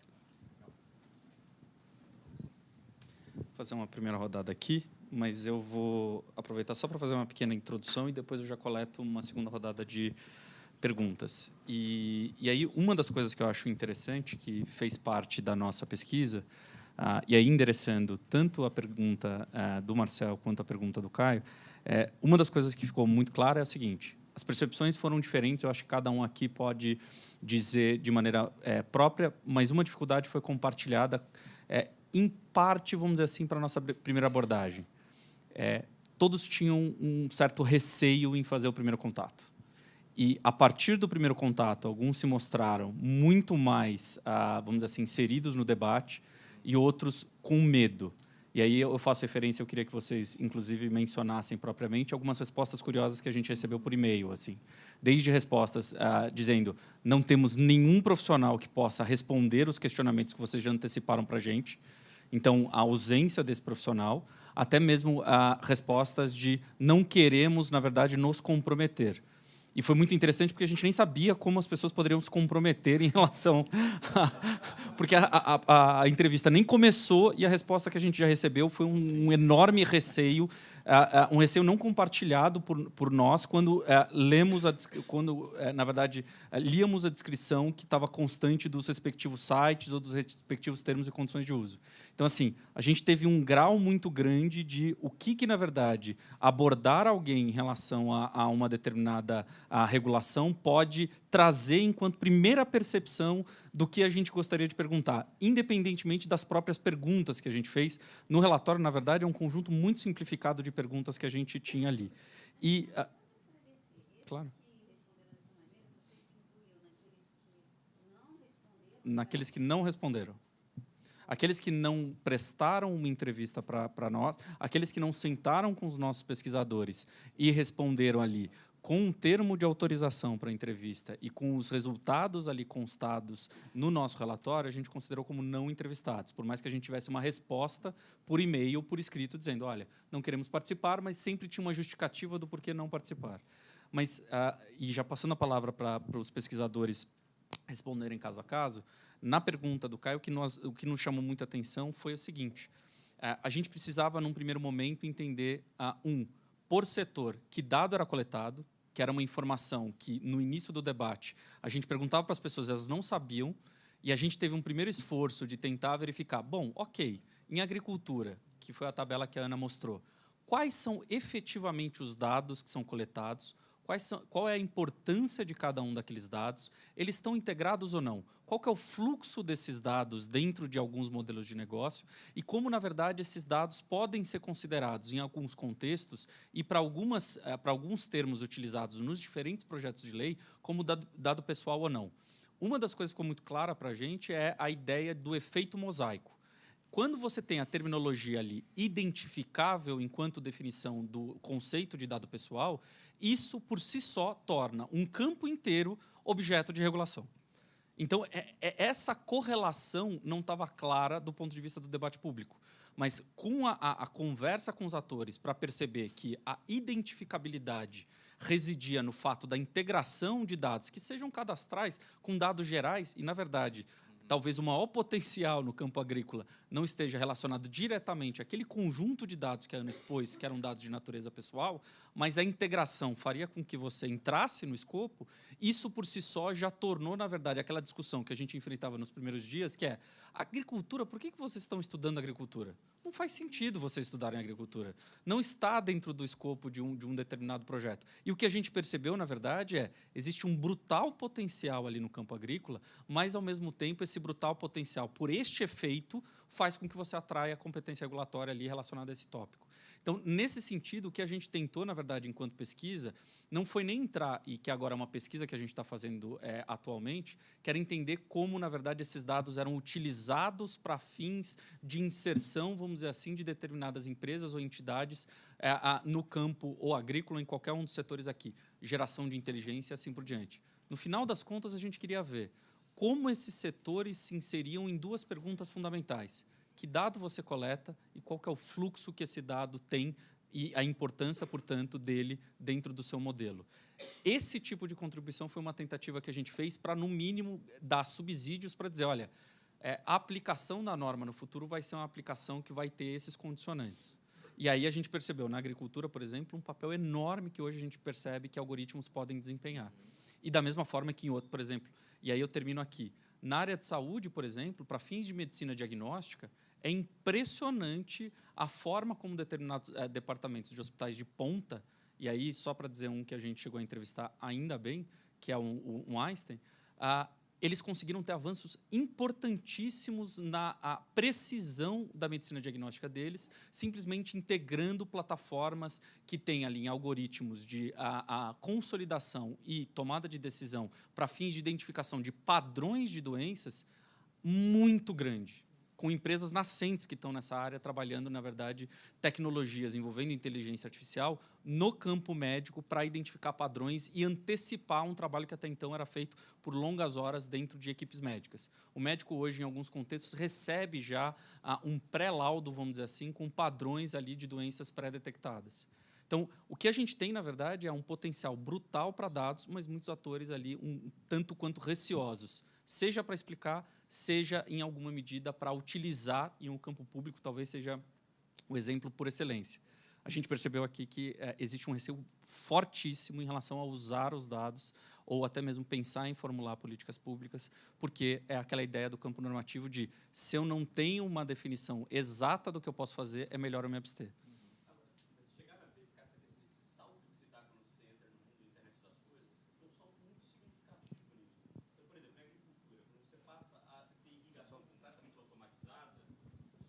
Não, que é isso. É só para fins de registro ali que a gente está gravando. Por exemplo, irrigação. Quando você passa a ter irrigação completamente automatizada, o que significa que você tem, de alguma forma, um sensor na terra medindo quanto úmida a terra está. E você dispara a irrigação em algum momento, você simplesmente automatizou isso. Mas, ao mesmo tempo, você está começando a coletar dados com um grau de precisão sobre irrigação, sobre umidade do solo, sobre uma série de coisas que você sequer imaginou antes. Só porque você começou a ter agora sensores e capacidade de processamento desses sensores que estão conectadas ali. E não é, pelo menos em princípio, uma disposição inicial de eu quero sair coletando dados. Alguém decidiu coletar os dados. Alguém decidiu automatizar e ele agora tem sensores e capacidade de processamento para armazenar uma quantidade brutal de informações, porque está tudo conectado. No fundo é isso. Esse salto, seus entrevistados trataram dele e como é que eles enfrentaram isso de alguma forma? Acho que esse é o ponto, na verdade. E eu vou ser muito breve, a Ana, na verdade, pode falar muito melhor do que eu, mas eu vou pedir, na verdade, para que o Carlos e o Vitor enderecem... Desculpa, qual que é o seu nome? Isabela, a pergunta da Isabela, e eu já remato com a Ana aqui na pergunta para a gente fazer a segunda rodada ali de perguntas. Com vocês. Isabela, boa tarde. Obrigado pela pergunta. Geralmente, eu fico feliz quando alguém pergunta alguma coisa que é central porque eu apresentei, porque aí eu posso compensar o fato da minha apresentação, às vezes, não ter sido muito clara, que é um problema que eu tenho. Mas, enfim, quanto a você pergunta sobre qual o papel que a gente vê para o contrato administrativo no desenho, na verdade, desse regime de proteção de dados. A nossa visão é que esse papel hoje ele é absolutamente central, em grande parte por conta da ausência, na verdade, de uma regulação em lei. Basicamente, do que se trata. O contrato e os outros instrumentos jurídicos dos quais o município dispõe, às vezes legislações municipais também. Tem algumas dessas iniciativas que a gente estudou, que, por exemplo, o Wi-Fi público não tinha uma lei de Wi-Fi público em São Paulo, agora tem, mas ela Na prática, diz muito pouco. Ela está agora pendente de regulamentação. Você tinha, no estacionamento rotativo, você tem, mas ela também diz muito pouco sobre proteção de dados. Na prática, você acaba deixando muito para a administração pública, pela via contratual mesmo, estabelecer as regras gerais de se vai haver coleta de dados, se esses dados podem ser explorados, se existe a permissão de que o ente privado, o parceiro privado, colete dados de alguma forma, ceda para terceiros, compartilhe, se existe obrigação de anonimização, se existem requisitos técnicos para essa anonimização, se existe uma relação de fiscalização que o município pode fiscalizar como as regras de proteção de dados estão sendo efetivamente aplicadas. Então, o contrato administrativo é central para isso. A nossa tese, na verdade, uma das teses que a gente defende aqui, é que, infelizmente, ele acaba sendo insuficiente. Por quê? Porque, na prática, você acaba deixando para cada policymaker, né, em cada caso específico, pensar em qual vai ser o regime de proteção de dados que é desenhado caso a caso pelo contrato. A problemática disso é justamente o que a gente está vendo aqui, por exemplo. A gente vê aqui, o que a gente estudou foram iniciativas todas surgidas durante um período mais ou menos igual de tempo, dentro de uma mesma administração municipal, e você vê que uma delas, por exemplo, considerou que, bom, proteção de dados é uma coisa importante, dados são ativos, então a gente vai pensar no modelo de financiamento, de organização institucional dessa política pública que leva isso em consideração. E a outra política pública simplesmente não levou isso em consideração. O digital, por exemplo, não levou. Em outros municípios você tem coisas parecidas. Então, o papel do contrato, basicamente, sendo bem tipo, acho que claro nesse sentido sobre o que eu penso, é um tapa-buraco. Ele serve a um papel muito importante hoje, que é estabelecer essas regras, que é as regras do jogo de caso a caso. Isso é importante, sim, no caso a caso, ele é a principal fonte de estudo, a principal fonte de segurança jurídica, mas ele é insuficiente se você for pensar em universalizar, de alguma forma, um modelo de desenvolvimento de políticas de cidades inteligentes, políticas baseadas em processamento de dados no Brasil. Num cenário no qual você tivesse uma lei geral de proteção de dados que funciona, que cumprisse os papéis, o contrato, o papel dele seria, na verdade, simplesmente estabelecer relações, criar, claro, manter a administração pública como um ente fiscalizador, que ele ocupa hoje, mas, idealmente, ele não teria que acumular todas as funções e todos os papéis e cumprir, na verdade, cumprir todos os papéis de normatização que hoje ele cumpre, né? Então, nossa opinião é meio essa. O contrato ele cumpre um papel muito importante hoje em razão do vazio regulatório. Eu vou tentar responder todas rapidinho. Em relação à primeira pergunta da reação dos entrevistados, como o Vitor Varcese falou, eu não tenho nada a reclamar das minhas fontes, muito pelo contrário, eles foram muito receptivos e em todos os setores. E o que eu senti particularmente foi uma abertura pela dúvida, pela vontade de se posicionar, pelas incertezas, ou por ter um posicionamento mais fechado. Então, o diálogo aconteceu e eu também agradeço que grande parte das minhas entrevistas foram decorrentes de indicações. Então, eles não só se abriram, possibilitaram a conversa, como também sugeriram atores que eram relevantes, seja de indústria, seja de entidades representativas. Então, isso possibilitou a gente mapear, de fato, o que estava acontecendo. Sobre a pergunta do Caio, eu vou responder bem rapidinho, mas a gente pode conversar mais depois. A internet das coisas, quase a palavra da vez para muita coisa, ou para tudo, e para a agricultura a gente não seria diferente, né?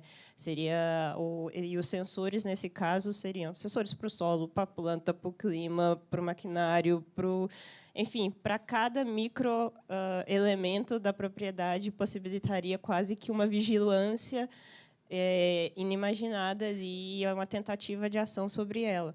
No caso da agricultura, conhecer essas tecnologias nos possibilita, ou minimamente, mapear uma série de tecnologias e o papel delas nessa cadeia, e até os estrangulamentos, né, em função de tão próximas e diferentes que elas são. Então, e, por fim, a pergunta da Isabela, no caso da agricultura, principalmente do ponto de vista das empresas ou a grupos focados, né, na comercialização de tecnologias associadas, o papel do contrato é muito atribuído à confiança, né, como garantir que quem adquire a tecnologia, o produto, o serviço, se sinta tranquilo de que ali vai ter, de alguma forma, seus direitos assegurados e que as coisas vão acontecer tal qual estão descritas ali.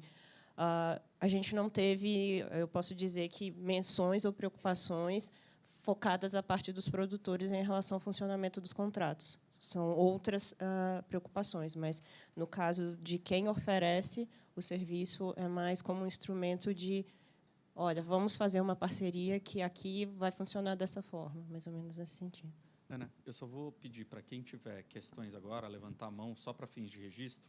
Um aqui, um ali e um no final. A gente vai ter mais 4 questões. O Carlos ele vai fazer um comentário aqui final para a gente passar essa primeira parte e eu já logo em seguida coleto as 4 últimas questões até o nosso coffee break.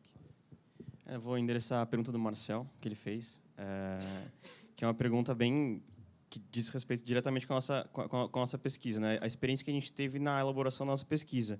Quais foram as reações dos atores ao serem introduzidos ou serem indagados sobre o debate de produção de dados. E essa idiosincrasia que a gente encontrou no poder público de o debate de produção de dados se orientar pela iniciativa em si, pelas pessoas que lidam com essa iniciativa em si, foi um negócio bastante curioso. Porque, de um lado, a gente tem, por exemplo, o Wi-Fi público, que, logo no início, tinha uma posição bastante respeitável, de fato, sim, mas é cética com relação à utilização de dados. Então, eles optaram abertamente, nós não vamos coletar dados de usuário, tudo vai ser descartado, ponto final, é isso. Porque se passar boi, passa boiada, então, se começar a coletar dados, a gente vai ter um problema. Por outro lado, no Zona Azul Digital, a gente tem na minha opinião, na minha experiência, foi um desconhecimento total da existência desse debate. A produção de dados pessoais, não a segurança desses dados, não a segurança do sistema, que isso estava bem claro no edital. A proteção dos dados pessoais era um não problema.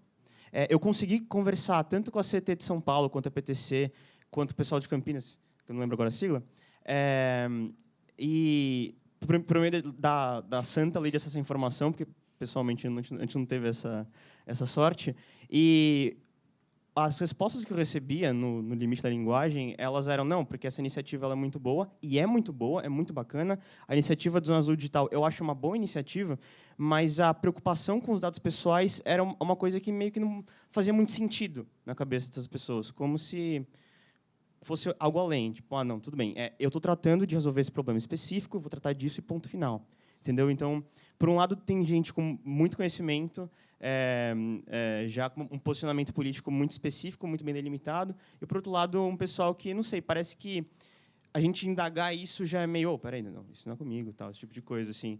E, não sei, é bastante curioso, assim. Eu espero que essa pesquisa, quando a gente entrou em contato com as pessoas, possa ter elucidado melhor esse tipo de coisa, entender que você garantir uma lei geral de proteção de dados, você proteger dados pessoais é garantir segurança jurídica para o cidadão, para o poder público e para os atores privados. É todo mundo saindo ganhando no final das contas, entendeu? É isso. Vamos já começar a segunda rodada ali pela ponta. Está funcionando? Não? Então deixa eu trocar o microfone. Tá bom, obrigado. Boa tarde a todos.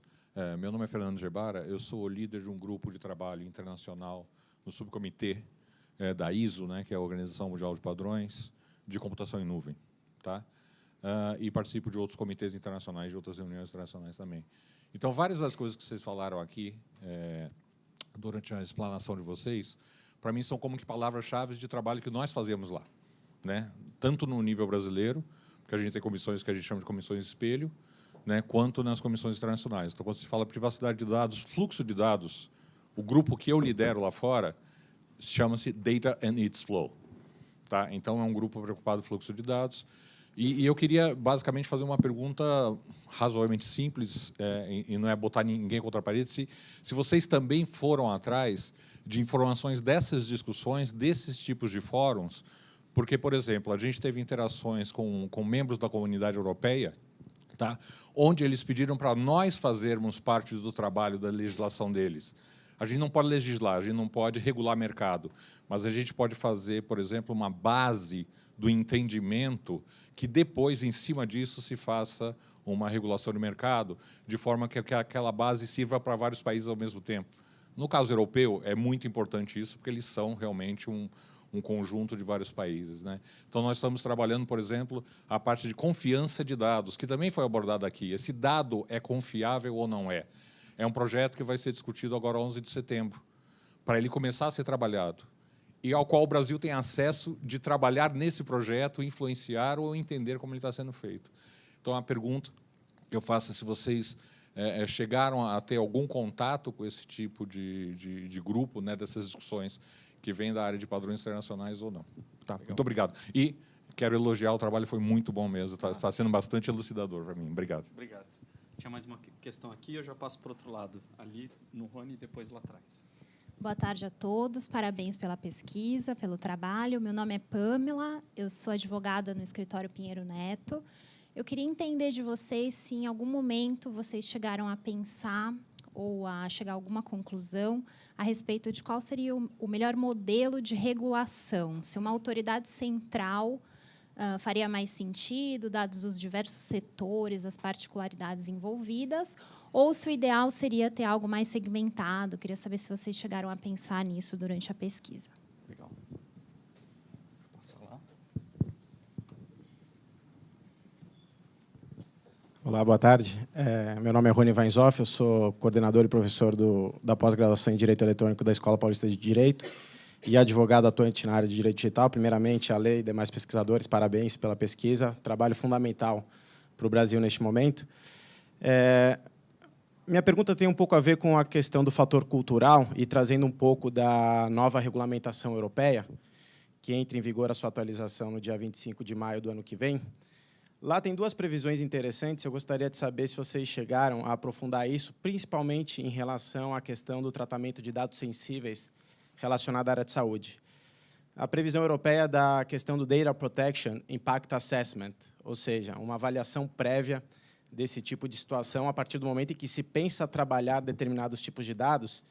Se vocês avaliaram, eventualmente, em alguma empresa pesquisada, se eles chegaram a fazer algum tipo de aprofundamento, talvez não nesses termos, mas se chegaram a avaliar essa questão do ciclo de vida de dados.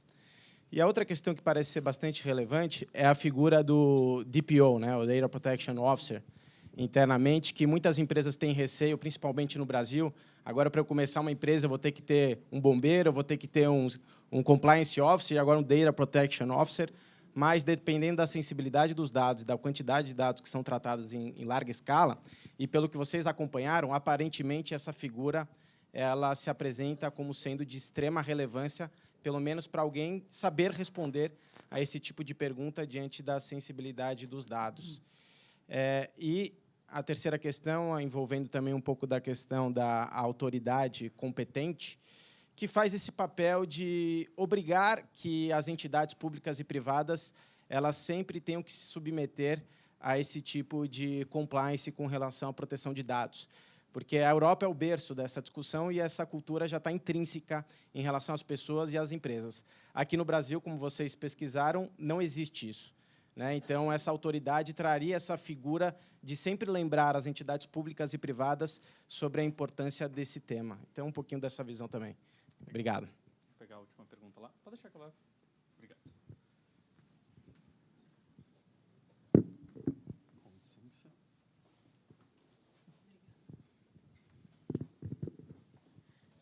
Bom, meu nome é Camille Moura, eu trabalhava na Controladoria Geral do Município aqui de São Paulo até 10 dias atrás. Saí porque agora estou estudando justamente para entrar no mestrado. E trabalhando na Controladoria, eu trabalhava na Coordenadoria de Promoção de Integridade, que lida diretamente com a política de transparência do município. E a gente, né, debatia muito essa questão da privacidade lá, exatamente porque aí vem que minha pergunta, se vocês estudaram a questão do limite entre a transparência governamental e a proteção de dados pessoais. Né, porque existe aí a Lei de Acesso à Informação, que vai prever a questão da proteção dos dados pessoais, mas, como, né, já foi abordado aqui, existem várias definições de dado pessoal, e a própria Lei de Acesso à Informação não trata disso de maneira clara. Aí tem, por exemplo, a questão da abertura do cadastro do IPTU, né, que a Prefeitura abriu o cadastro do IPTU, teve muita reclamação em torno daquilo, porque as pessoas não queriam que o nome delas estivesse na internet, associado às propriedades que elas têm. Apesar de existir um argumento de que tem uma questão social ligada a isso, mas esse argumento não é livre de polêmica nem por um segundo. Existe uma outra questão, que é a questão do que sai no Diário Oficial, existe muita reclamação, né, de que você joga o nome de uma pessoa no Google e aí existem questões sobre ela ali que estão no Diário Oficial, que são exonerações, concursos, ou, né, entre outras coisas. Também existe muita reclamação disso. E aí queria saber se vocês analisaram esse limite e se vocês acreditam que o PL, o 5276, contempla essa questão ou não, né, e como resolver isso. Legal. Bom, diversas questões. Eu vou começar aqui com o pessoal de saúde para endereçar a questão de saúde propriamente dita. Depois eu vou pegar para comentar algumas das questões que foram colocadas aqui em relação à orientação da pesquisa. E a gente faz uma rodada final aqui de comentários de cada um dos líderes endereçando as perguntas realizadas. Tá bom? Então, vamos lá. Bom, obrigado pelas perguntas. Para começar, como a gente mencionou, o nosso approach, mas também a nossa conclusão foi de ver que a regulação hoje ela é um misto de não debate para alguns autores, mas para outros uma sobreposição de regulação estatal, boas práticas internacionais, etc. Então, nesse sentido, a gente se endereçou também sobre esse impacto autorregulatório transnacional e nacional, que certamente é grande, e também das próprias práticas contratuais. A gente teve acesso a algumas cláusulas de termos de consentimento que são realizadas. É possível imaginar que existe um diálogo, então, entre essas instituições.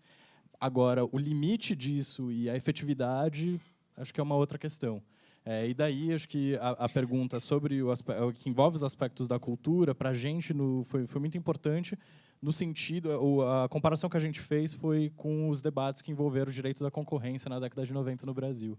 A ideia de um não debate tornado uma preocupação efetiva de todos os atores, direto ou não diretamente envolvidos. Então, talvez o papel, pelo menos a partir dos casos que a gente abordou, né? Como a gente mencionou, mais do que propriamente só delimitar as regras, é também criar, como um todo, essa cultura de proteção de dados. E quanto à questão da cultura da proteção de dados, a gente concluiu que a autoridade central e reguladora do setor seria uma interessante e responsável por essa difusão do tema. Quanto ao ciclo de vida dos dados na área de saúde, principalmente de pesquisa, não há descarte. Isso foi o que foi passado para a gente. Não há descarte, porque a todo momento aquele novo dado pode ser analisado de outra forma e trazer um benefício para a sociedade, ou ser analisado de forma macro. E alguns autores que chegaram nesse ponto afirmaram que não havia descarte. E um detalhe que a gente discutiu muito fortemente em relação ao 5276 é que o 5276 ele tem, enquanto princípio, a minimização ali prevista de maneira direta. E na área de saúde a gente percebeu que uma peculiaridade muito forte é a ideia de que não é possível antecipar os usos do dado no futuro, por quê? Hoje, na verdade, eu não tenho condição de estabelecer que padrões podem ser interessantes e úteis para fins de diagnóstico. Então, minimização no campo da saúde seria um contrassenso.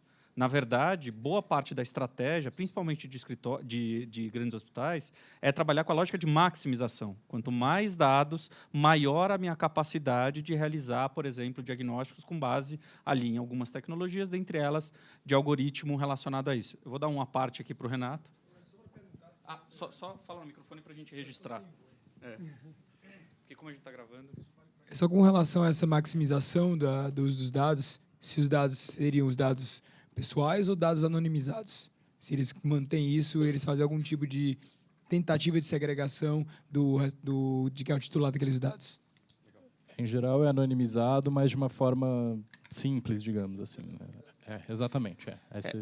É só tirar o nome. A gente tentou, inclusive, pegar, na verdade, o estudo, e esse foi um cuidado quando a gente percebeu como eles estavam tentando anonimizar. Tem um estudo do grupo de trabalho do artigo 29 que fez, na verdade, um teste para tentar, na verdade, verificar qual que era a efetividade de desidentificação de 7 técnicas de anonimização. E esse estudo foi basilar para a gente apenas contrapor se a estratégia de anonimização dos hospitais ou, eventualmente, dos agentes que a gente estava entrevistando, fundamentalmente era uma dessas que já havia sido testada e, portanto, tinham algumas conclusões em relação a insuficiências que ela teria pensando a anonimização como desidentificação completa. Para a gente, por exemplo, a anonimização não deve significar isso pelas impossibilidades contínuas que a gente percebe que desidentificação completa tem. Então, na verdade, uma das coisas que a gente percebeu é trabalhar com uma lógica de melhores esforços e melhores esforços atribuída a esses melhores esforços a peculiaridades do setor poderia ser um aspecto muito importante para fins de uma contribuição para o debate público. E aí, pensando, na verdade, uma das discussões envolvendo a agência, a gente não tem um desenho específico do que a gente imaginava que seria uma DPA ou uma agência de proteção de dados pessoais. Eu acho que, na verdade, a gente, dentro de todos os pontos que a gente poderia evoluir em relação ao debate público sobre proteção de dados, o que menos a gente evoluiu é em relação ao desenho dessa agência. Agora, um dos aspectos que, para a gente, é central para a nossa discussão eu acho que nós precisamos de um corpo técnico, tendo em vista que algumas, na verdade, percepções sobre desconhecimento, dificuldade, ausência de domínio de termos técnicos, está presente nos 3 setores em maior ou menor grau.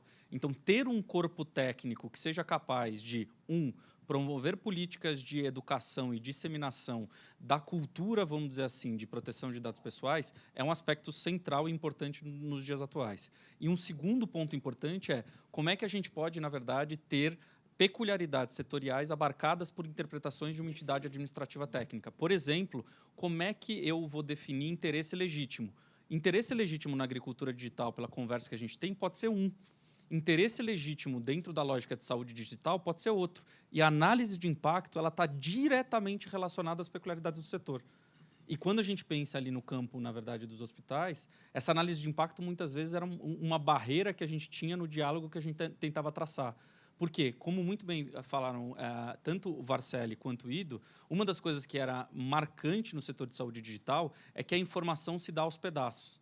Você não tem, por exemplo, um profissional que seja capaz de sentar, mesmo numa estrutura absolutamente complexa, como hospitais de grande porte, com faturamentos muito grandes, você não tem uma figura para sentar com você e falar, olha, a gente fez essa análise de impacto, a gente tem alguns riscos que a gente sabe que existem, mas os benefícios que determinadas análises de dados vão nos trazer compensam esses riscos e a gente já tem políticas de contenção de qualquer tipo de problema associado a ele. Na verdade, o que a gente percebeu tem um profissional aqui que fala parte do que a gente gostaria de saber e outro profissional acolá tentando estabelecer outra parte do que a gente gostaria de falar. E não nos pareceu que esses 2 profissionais pensam uma estratégia própria dessas entidades. E, portanto, na verdade, uma organização que tente criar essa infraestrutura básica nesses agentes é fundamental. Só que a gente percebe que, em pouquíssimos casos, aqui a gente tem essa figura ali. E, assim, para estruturas complexas, Sônia, uma das coisas que eu acho que a gente vai ter que ter esse profissional. Eu acho que a gente vai ter que ter esse profissional e uma formação jurídica para esse profissional, que hoje ela é muito escassa, se dando caso a caso, se dando na prática ali, por profissionais que têm acesso a isso. Eu vou fazer uma rodada aqui, porque, obviamente, algumas questões eu não enderecei aqui, mas eu queria, na verdade, que a gente pudesse fazer esse esforço conjunto de endereçar todas as questões e, em última instância, eu faço um comentário final sobre a pergunta do Fernando, que foi, na verdade, alguns percalços que a gente teve para dar conta do cronograma. Tá bom? Como a gente começou por aqui, eu vou começar por ali, Ana, e depois o pessoal de saúde. Manda abraço, Carlos. Vou endereçar a pergunta da moça da Seja. Olá, tudo bem? Então, o negócio é o seguinte, assim, o escopo do nosso projeto em específico, ele tratou especificamente de políticas públicas que se utilizavam de dados para sua consecução. Sobre o aspecto que você falou, da disponibilização desses dados, por meio da lei de acesso à informação, entre outras coisas, a gente vê que os 2 PLs mais recentes, o PLS 330 e o 5276, eles estabelecem um regime específico de utilização de dados pelo poder público. Então, lá ele vai estabelecer os direitos e os limites que o poder público tem para a utilização desses dados. Ele vai restringir o poder que o poder público tem desses dados para a consecução de determinadas políticas públicas, para fins dessas políticas públicas em específico. E no 5276, em específico, ele vai estabelecer que a utilização de dados pelo poder público para fins específicos de uma política pública seria uma das exceções ao consentimento, contanto com que informe ao cidadão a utilização desse tipo de dado. Então, a chave que a gente está tratando especificamente e o aspecto que o PL ele vai priorizar é esse negócio de você saber para onde os seus dados estão sendo utilizados, como eles são utilizados. A transparência, o foco dessa transparência vai ser nisso, especificamente nisso. E lá que, numa possível lei geral de proteção das pessoas, que vão estar estabelecidos os limites para a utilização de dados pelo poder público em específico. Só um comentário final sobre a pergunta da Paloma sobre autoridade de proteção de dados, nossa visão. É assim, o pessoal, acho que o resto das falas já adiantou mais ou menos a visão que a gente tem. A gente tende a preferir, né, de acordo com o que a gente pode concluir a partir dos nossos estudos, o modelo de uma única autoridade central. A nossa visão, na verdade, com a autoridade central, foi trazida a questão da setorialização, na verdade, de cobertura da regulação setorial. Enfim, na verdade, a nossa visão é que uma autoridade central ela teria, na verdade, como fazer uma cobertura setorial, porque ela teria a especificidade, na verdade, da regulação de proteção de dados. A gente não entende, por conta da complexidade técnica mesmo do tema, a gente não entende que uma regulação setorial do tipo, ou seja, várias agências do setor hoje, por exemplo, e elas podem, cada uma delas, adotar um regime de proteção de dados próprio a partir da lei, então você vai ter esse regime multissetorial de regulação. Isso para a gente não parece fazer muito sentido. E, na verdade, né, a Lê está coberta de razão quando ele diz quando ele fala sobre como pouco a gente avançou em relação a delimitar as competências dessa autoridade. O que a gente entende é que a Lei 5276, o PL 5276 está mais avançado nesse momento, porque, enfim, na verdade, comparativamente, o 4060 nem prevê uma autoridade de proteção de dados, que, ao nosso ver, é insuficiente. O 330, com o aditivo do senador Luizio Nunes, ele prevê algumas competências principalmente sancionatórias, né? Ou seja, uma autoridade reguladora no sentido de apurar ilícitos e punir. Aí o 5276 vem prevendo, na verdade, algumas funções de regulamentação também. Então, na verdade, é uma autoridade que ela edita leis complementares, edita normas complementares, edita normas reguladoras, o que, em vários casos, ao nosso ver, se faz necessário. Por exemplo, você tem alguns casos nos quais existe uma... por exemplo, quando você está tratando de anonimização, de novo, o 5276 ele fala especificamente de, enfim, deveres de anonimização e diz que ele fala sobre esforço razoável, né? Esforço razoável de engenharia reversa, para decidir quando um dado é suficientemente anonimizado e ele deixa de ser um dado pessoal e quando ele não é. Tecnologia avança, tecnologia muda. Então, engenharia reversa hoje, engenharia reversa daqui a 5 anos é uma coisa completamente diferente. Como você vai fazer essa cobertura? Como é que a lei vai cobrir isso? Ao nosso ver, é com uma norma complementar editada por uma autoridade. Então, ao nosso ver, seria... nós tendemos a ver uma autoridade central, competência técnica, funções regulamentares, é um perfil genérico, né, não é um perfil ainda não totalmente especificado, como um modelo bastante razoável, considerando as necessidades de proteção de dados nos diversos setores que a gente consiga apurar no momento.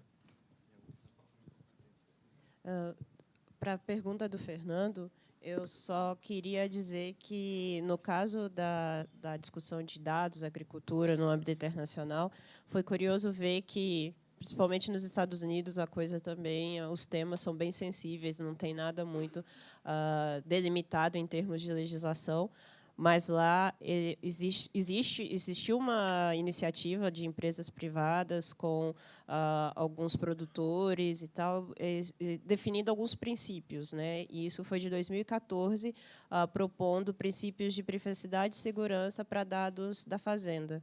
E vamos dizer, essa diretriz, ela é muito mencionada como exemplos que a gente poderia ter por alguns atores. Do outro ponto de vista, algumas pessoas colocam que isso não garante, na prática, efetividade, já que são apenas diretrizes. Então, existe uma tentativa de normatização, né, de uma criação de um padrão, não normatização, mas criação de um padrão de princípios, mas em construção ainda, em debate, e essa iniciativa dos Estados Unidos, de empresas americanas, é muito mencionada. Assim. E só para terminar, na verdade, dentro desse mesmo comentário aqui, dessa mesma resposta da Ana, uma das coisas que a gente percebeu no campo de saúde digital, por exemplo, e os Vítors podem falar muito melhor do que eu, é que há alguns protocolos que são protocolos internacionais de empresas multinacionais, por exemplo, na área de testes clínicos, na área de desenvolvimento de medicamentos, que eles já incorporam preocupações de proteção de dados e eles estendem essas preocupações para empresas que, mesmo que não atuem no contexto europeu, atuem, por exemplo, no contexto brasileiro, eles já incorporam isso dentro da lógica dos testes clínicos deles.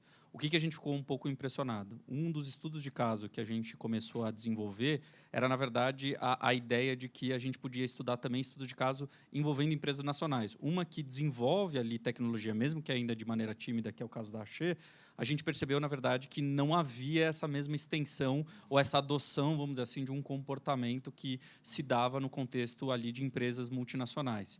Então, a gente percebe que existe um efeito ali, seja no contexto interno dentro dessas empresas, que estendem para a atuação de suas filiais em outros países, até mesmo por recomendações que você tem pela atuação dessas empresas em determinados locais. O que deu para perceber, na verdade, no caso da Axê, é que a gente não conseguiu identificar dentro da condução dos testes clínicos, para além da regulação própria do setor de testes clínicos, como os meninos disseram muito bem, a gente não percebeu essa discussão internacional sendo internalizada no dia a dia das empresas que a gente tentou contato e tentou criar os estudos de caso. Então, assim, é uma dificuldade que dá para perceber que empresas multinacionais têm, vamos dizer assim, um escopo de proteção um pouco maior do que uma empresa nacional, que foi o caso que a gente chegou a estudar e delimitar, né? Gente, é isso. A gente vai interromper aqui para fazer um coffee break de 15 minutos e retomar na nossa última mesa para discussões sobre o estado da arte ali da proteção de dados pessoais. E queria agradecer muito ali a presença de todos vocês novamente. Obrigado.